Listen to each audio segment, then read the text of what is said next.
Hey gang, welcome back to another episode of PolyWaffle. I'm Hannah. And I'm Simon. And we've got a lot going on this week, don't we? We sure do, Hannah. We're going to learn how to make a mosaic, meet a travelling mixed media artist, and have a look at Melbourne Polytechnic's theatre art development. But what else do we have, Hannah? We'll also hear a story about making sacrifices for your art, see a musical performance, and spend some time in an artist's favourite place. But before all that, we're going to check in with the previous musical guest, the Fixups, and see a day in their lives. Nice. Roll EBS.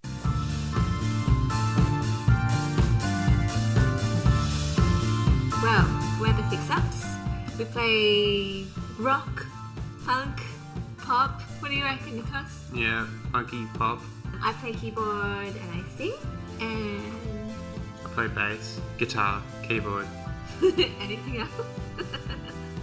You play everything. He plays everything. I'm jealous. A day in the life of the Fixups, for me, looks like this. I get up, I drink some tea, and maybe write down all the things I need to do for the band. Okay, today I've got to look at getting more gigs. The album cover, we've got an album coming out, so I've got to check out some styles for that. I do some vocal exercises. Anyway, what does your day look like? Getting my distortion on my guitar sounding good because I've got a temperamental guitar. Playing bass, it's 60s guitar, and sometimes it sounds weird because there's a weird bridge that moves around, so I've got to get my distortion sounding good. That's all he does. And you do a lot of bass lines. Yep. Funk it up on the bass. What do I like about being part of a band? I like that there's only 3 of us because I've been in bands before where there's 8 or 6. And since I manage people, it's easier because Nikos and I live together, so I love that.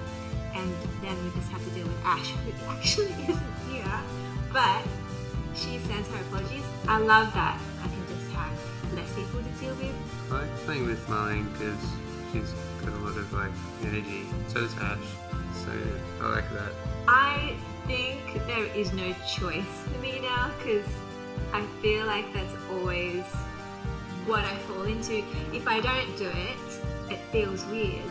It's kind of like I'm missing a left foot or something like that. And it's just a part of life, and if I'm not doing it, I feel like I'm not alive. Yeah. Nikos, what do you reckon? Yeah. And we're back. It was nice to see him again, wasn't it?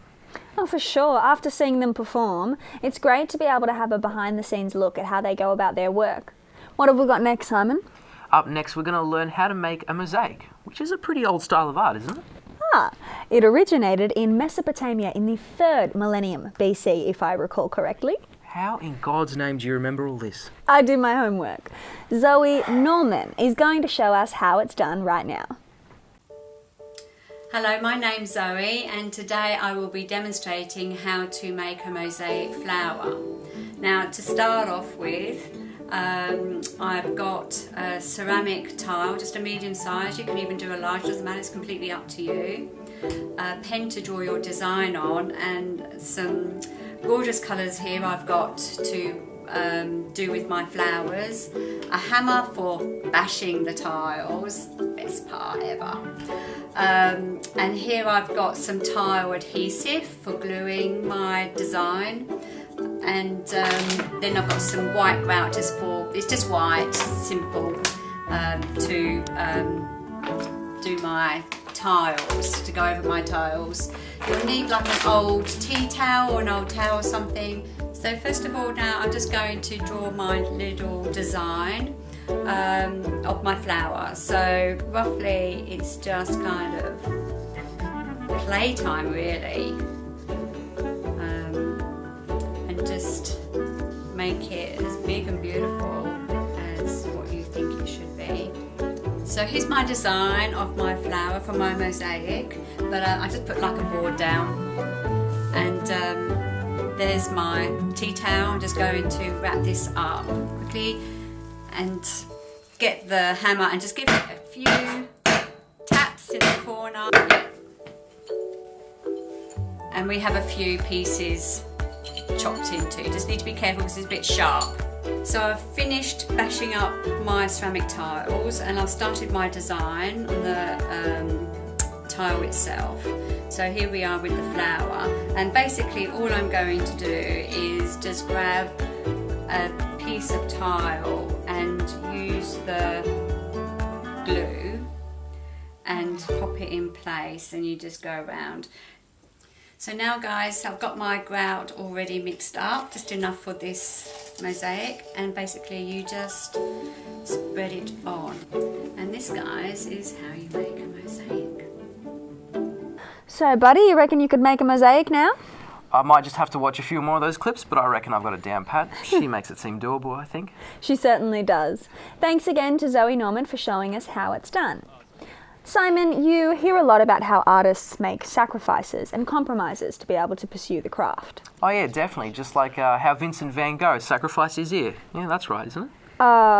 Not quite the same thing. Okay. But up next, we're going to meet Ruth Rogers Wright, a cabaret artist that has inspired many people in the music scene.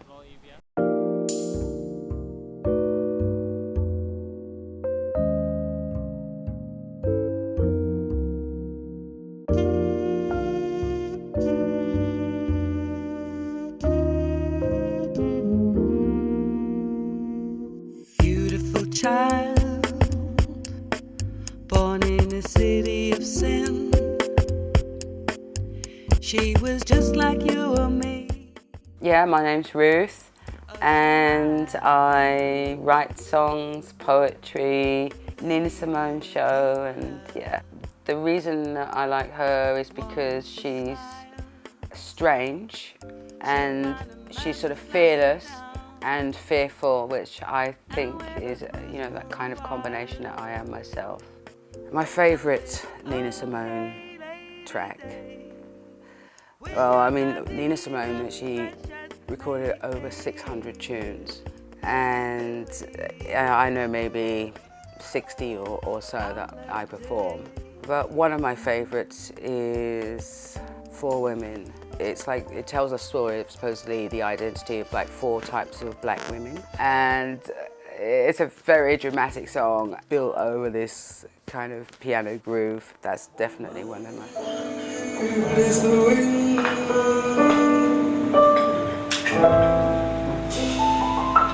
Give me more than one grace.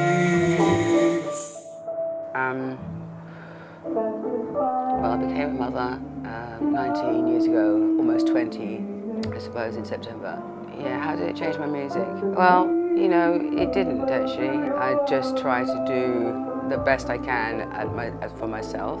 Having my daughter was one of the biggest treasures of my life. I mean, one thing about like having a child is at least you can see like where the time is going, and you're like a really very clear indicator, obviously, you know. Otherwise you might be just like meandering along.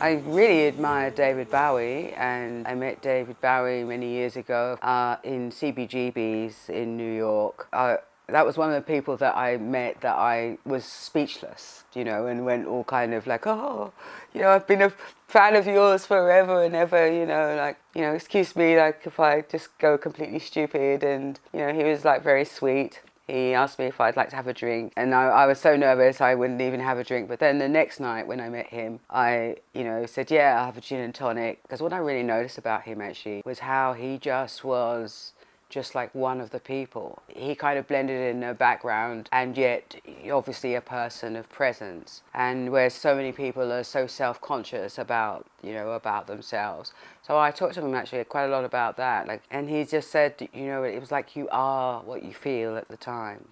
So, I don't know, like, look, you know, every single thing is a challenge. I suffer from my nerves, so I'm so terrified. And it's just like building up. Oh, you just think, you know, like, why the f do I do this to myself? Why do I do it? And then you're on, and there's a kind of like a magic or something. Like, it doesn't matter what you're doing, like whether it's a poem, whether it's just that there's always that aha moment, aha.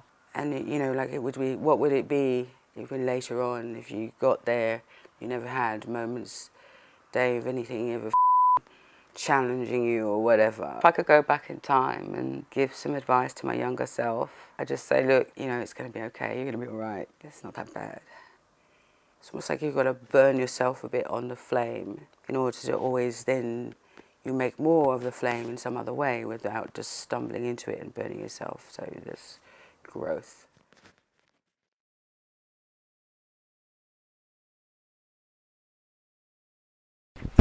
To be honest, Hannah, I'm pretty scared of the thought of having kids. But being a parent who performs and knows a thing or two about music, that's got me inspired. I can't believe that she met the star man himself, David Bowie. David Bowie helped mould artists such as Iggy Pop and Lou Reed. They're all really interesting dudes. As for Ruth, she seems like a lovely person, a real down-to-earth parent. I'm jealous. Yeah, she really does seem pretty dope. But it's time for an ad break. We'll catch you guys after the break.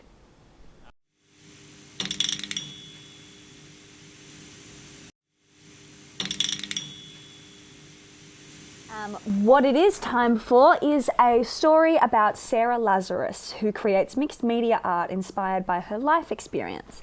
Particularly, we're going to learn about her time in East Timor and how that's impacted her work.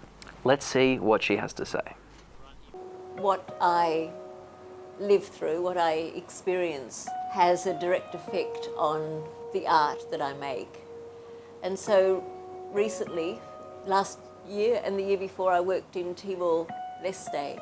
I already knew that during the struggle for independence that half the population had been destroyed and had lost at least one member of their family in the struggle for independence. I chose Dili Harbour as a point, a flashpoint in history, which really changed the lives of everybody in Timor. And people were actually slaughtered there in the harbour, around the harbour. So in my work you can see that I've emblematically placed those people in the earth, with the earth, and the earth everywhere in Timor is also full of the people who have been killed through warfare. In my work I use materials that I think best suit the fragility of that landscape. It's a very beautiful landscape. The headland of Dili Harbour is actually like a crocodile. So I have reflected that shape in the landscape itself, in the shape of the peninsula, Dili Harbour. And the crocodile itself is a revered creature in Timorese culture. It's considered to be the mother of the land, the spirit of the land. So it also has that resonance of spiritual importance, reverence for the Timorese people. And a big thank you to Sara for sharing with us your amazing emotional story. Were you touched by the story as well? I mean, who wasn't? It was incredibly powerful stuff. The events that took place in East Timor were horrific. It's amazing to see just how much art can speak in so many different tones and be influenced by so many different cultures. And for one such example as that is theatre, a medium practiced by the world over. And in our next story, it's about the theatre arts students of Melbourne Polytechnic who recently put on their first performance as a class in which is an anthology of scenes from classical plays or from all around the world. The students are going to share their experiences with working on their first major production and shine some light on all the moving parts that go into putting on a play. Here it is. Playthings of Fate is... Okay, what about... what about Playthings of Fate? Okay, Playthings of Fate are 10 different short plays or scenes from different plays throughout history. We had a bunch of short scenes that we were given that all had a similar theme to them, whether it was romance or poverty or something like that. So we had to find a way to link all of those scenes and for it to make sense. So it was really interesting to do because it wasn't just one massive performance or one show that we all had different parts in. It was completely different shows, completely different scenes that we had to somehow link, and so it made sense to audiences, which was very different to do.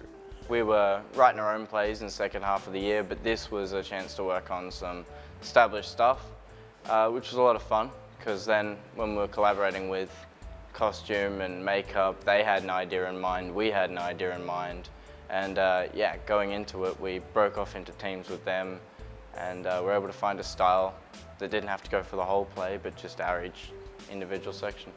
In the overall production, it was the 4 courses that we have in the dramatic arts. The collaboration with all the other classes was amazing. We had makeup students involved, we had LP students, so lighting and production students, we had costume students involved, and in the costumes they went above and beyond. I was wearing like a Willy Wonka tailored suit that the tails went down to the ground and dragged across. It was amazing. So we had a lot of costume meetings where we'd meet up with whoever was doing each scene's costume about once a week. Sometimes towards the end we'd be meeting 2-3 times a week for fittings and making sure things looked good on us, etc, etc.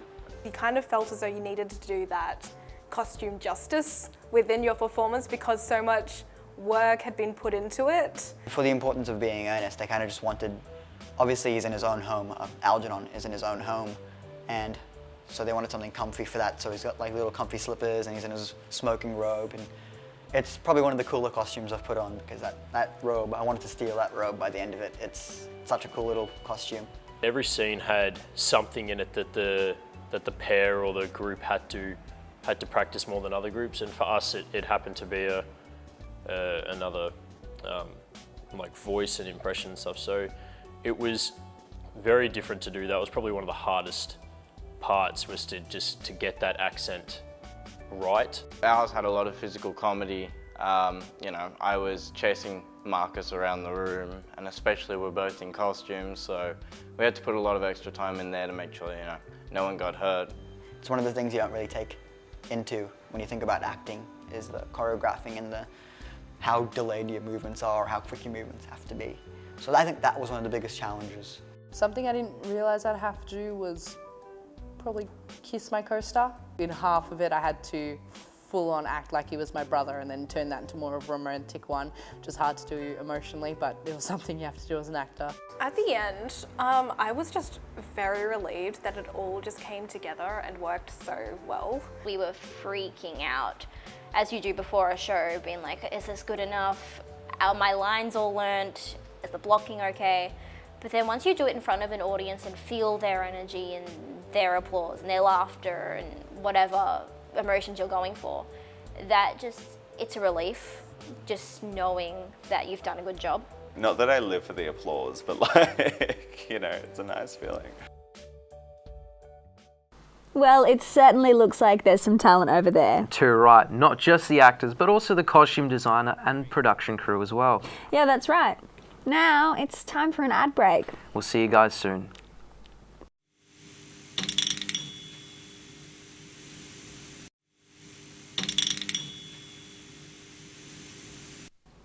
Next up, we'll meet Colombian artist Fulvio Obregon, better known as Fulalio. He draws on heavy influences from pop culture and his observations of society to create pieces that have been described as new ways of coming to terms with and showing reality. And we can't wait. So here he is to tell us more about his favourite place. My name is Fulvio Obregon. I'm recognizing the artist's work as Fulalio. My art is basically illustration. I'm inspired by pop culture, famous people like musicians, like films. That's the culture that inspired me. Also, the urban culture and different cultures in the world. Also, the Japanese culture is one of my inspiration. I do now something that I doing before when I was a child, and for me it's something special that I can live now with those dreams, and also the idea that you have to create something new every time is the other thing that I enjoy. You don't have limits to create. You don't have limits to be inspired, and you don't know how it's gonna be your next project, your next art, your next work. My favorite place is my studio because it's the place where I bring my inspiration, and the inspiration started, I became reality. I feel like surfing when I am doing my work in this place. I can find all I want. I can do my sketches and do my final words here. Thank you, Fulaleo, for letting us in. What did you think? I loved it. He's got a really unique sense of aesthetics. I thought so too. In fact, I've really enjoyed everything today. We've had a great blend of different kinds of artists with a massive range of influences. Yeah, definitely. This episode was a banger. Completely true. What was your favourite part? I really liked Fulaleo's artistry. I think it was very creative. What about yourself, Hannah? I am pretty starstruck by the fact that Ruth Rogers Wright met David Bowie, and that's really all I can think about. And I suppose that just brings us to the end of this week's episode of PolyWaffle. Thanks again to all the artists featured here today. Before we let you go though, we do have a performance by the very talented Caitlyn Sullivan with her song Take a Chance. Right on, guys. See you later. Bye.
Just gotta let it go, 'cause I